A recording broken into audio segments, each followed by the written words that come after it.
Dear students, আজকে আমি tense সম্পর্কে আলোচনা করব।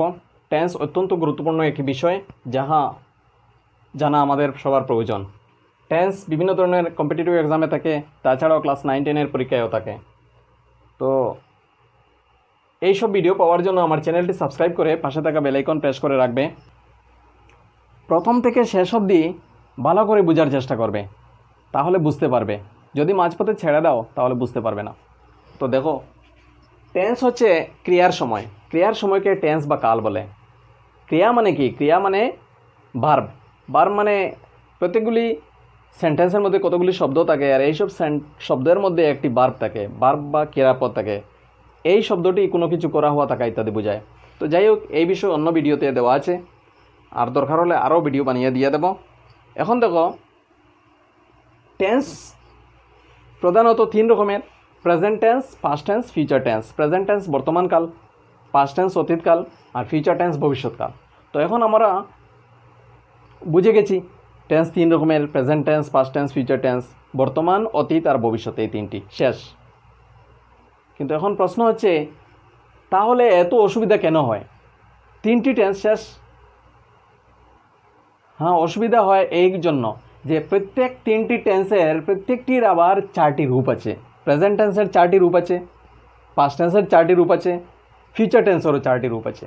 তো প্রেজেন্ট টেন্সের 4টি রূপ হচ্ছে present indefinite tense, present continuous tense, present perfect tense এবং প্রেজেন্ট পারফেক্ট কন্টিনিউয়াস টেন্স।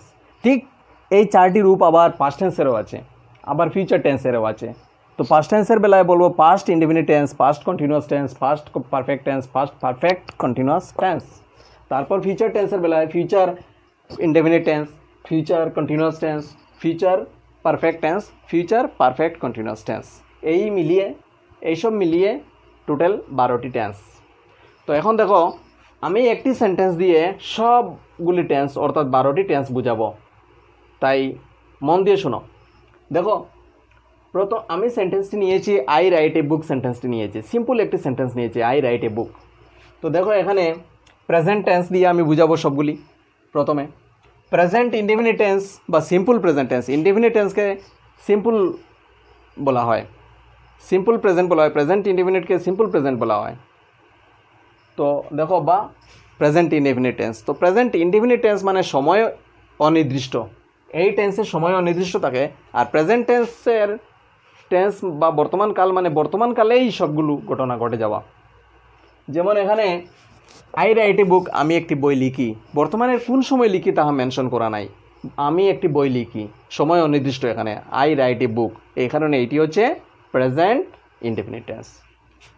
ঠিক এই সেন্টেন্সকে আমরা যখন কন্টিনিউয়াস টেন্সে বলবো তখন এটি রূপ চেঞ্জ হয়ে যাবে। I am writing a book, আমি একটি বই লিখিতেছি। শুধু ইংলিশে লিখলে এরকম হয় তা নয়, আমরা যখন বাংলায় বলবো তখন আমরা কীভাবে বলবো?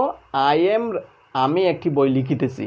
আমি যখন বলবো আমি একটি বই লিখিতেছি, তখন এটাকে ইংলিশে বললে আই এম রাইটিং বুক হবে। অর্থাৎ এই সেন্টেন্সটি কন্টিনিউয়াস টেন্স হয়ে গেল, প্রেজেন্ট কন্টিনিউয়াস টেন্স হয়ে গেল। তো এইটি হচ্ছে প্রেজেন্ট কন্টিনিউয়াস টেন্সের রূপ, বর্তমানে কাজ চলিতে থাকা। নেক্সট হচ্ছে পারফেক্ট টেন্স। পারফেক্ট টেন্স হচ্ছে কোনো কিছু জাস্ট হয়ে যাওয়া, শেষ হয়ে যাওয়া, কিন্তু অপ্রাসঙ্গিক হয়নি, এখনও পর্যন্ত প্রাসঙ্গিকতা রয়েছে, রিলিভেন্ট রয়ে গেছে। যেমন I have completed just now, আমি কোনো কিছু শেষ করেছি। কিন্তু আমি অন্য এক্সাম্পল দিয়ে বুঝাবো না। আই হ্যাভ রিটেন এ বুক,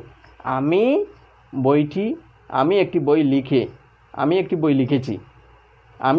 লিখেছি, মানে বোঝা যাচ্ছে আমি বই লিখে উঠেছি, জাস্ট নাও, এইমাত্র আমি বই লিখে শেষ করেছি, এইরকম বোঝা যাচ্ছে। তো এইরকম বোঝা গেলে এটি হয় perfect tense.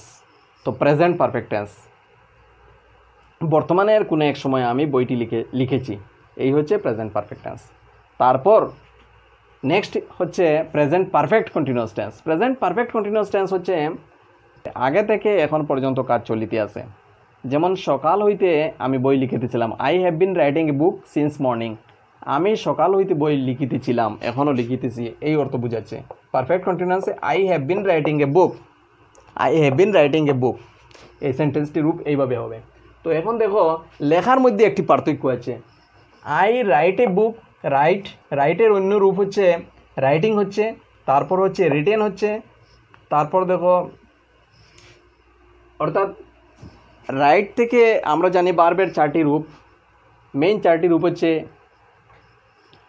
Present base form, তারপর থাকে তার পাস্ট টেন্স ফর্ম থাকে, তারপর পাস্ট পার্টিসিপল থাকে, প্রেজেন্ট পার্টিসিপল থাকে, এই 4টি রূপ থাকে। তো এই রাইটেরও এইরকম হয়েছে, রাইট, তারপর হচ্ছে রাইটিং, এরপরে হচ্ছে রিটেন, এই তার 3টি রূপ এখানে। ঠিক আছে, তো এই রূপগুলি টেন্স অনুযায়ী ভিন্ন ভিন্ন হয়। তো দেখো এই কথাগুলি বোঝা গেছে আশা করি, যে কি পরিস্থিতিতে indefinite tense, continuous tense, perfect tense, perfect continuous tense ব্যবহার হয়।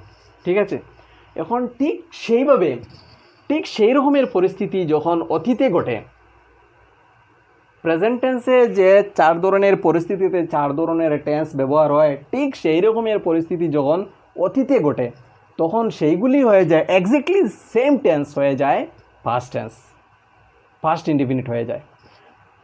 প্রেজেন্ট কন্টিনিউয়াস টেন্সের ঘটনাটি যদি অতীতে ঘটে, তাহলে এটি হয়ে যাবে পাস্ট কন্টিনিউয়াস টেন্স। ঠিক সেইভাবে পাস্ট পারফেক্ট টেন্স হবে, তারপর হবে পাস্ট পারফেক্ট কন্টিনিউয়াস টেন্স হবে, অর্থাৎ এক্স্যাক্টলি সেম পরিস্থিতি।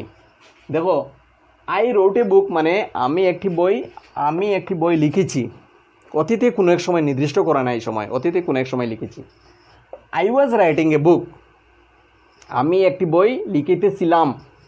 তারপর দেখো I had written a book, আমি একটি বই লিখে শেষ করেছি বোঝাচ্ছে অতীতে। তারপর হচ্ছে I had been writing a book, আমি একটি বই লিখিতেছিলাম মানে অতীতের কোনো এক সময় থেকে হচ্ছে ফার্স্ট পারফেক্ট কন্টিনিউয়াস টেন্স।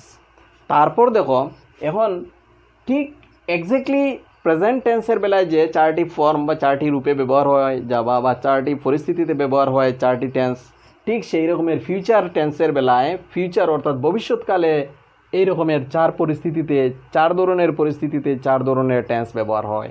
যেমন ভবিষ্যৎকালে অনির্দিষ্ট সময়ের জন্য যে টেন্স ব্যবহার করি তাহা হচ্ছে ফিউচার ইনডেফিনিট টেন্স বা সিম্পল ফিউচার টেন্স। তো এই টেন্সে আমরা এইভাবে বলবো, সেই সেম সেন্টেন্সকে I shall write a book, আমি একটি বই লিখব, I shall write a book. তারপর ফিউচার কন্টিনিউয়াস টেন্স হবে I shall be writing a book, আমি একটি বই লিখিতে থাকবো, মানে ভবিষ্যতে কোনো এক সময় চলিতে থাকবো কাজটি। তারপর দেখো I shall have written a book, আমি বইটি লিখে শেষ করব ভবিষ্যতে। তারপর দেখো এটি হচ্ছে ফিউচার পারফেক্ট টেন্স। তারপর হচ্ছে future perfect continuous tense I shall have been writing a book, আমি ভবিষ্যতে একটি বই লিখিতে থাকবো, ভবিষ্যতের কোনো এক সময় থেকে অন্য সময় থাকবো, এইরকম আর বোঝাচ্ছে। তো এই হচ্ছে টেন্স, আর টেন্সের মধ্যে কোনো কিছু নাই।